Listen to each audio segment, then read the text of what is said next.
Со новото име Северна Македонија веќе никој од меѓународната заедница нема да не понижува, а ние конечно ќе добиеме грудка земја која ќе биде признаена во светот. Со овие зборови премиерот Зоран Заев и денес убедуваше колку промената на уставот ќе донесе само добро за Македонија.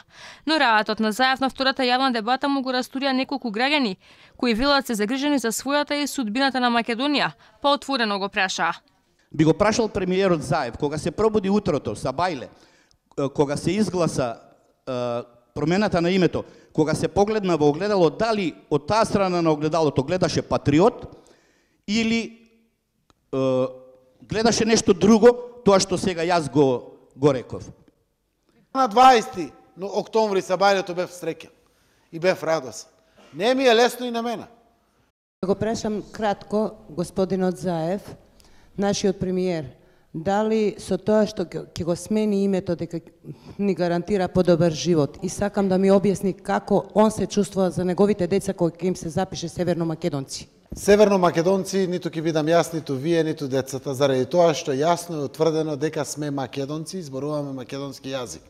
И многу е важно што повеќе тоа никој нема да ни го оспорува.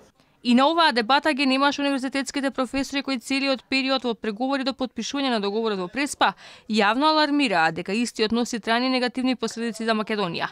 Затоа пак професорот Ружен со поддршка до владата порача дека македонското прашање, кое било експлозивна работа, сега се затвора, а ние немало да бидеме држава без име.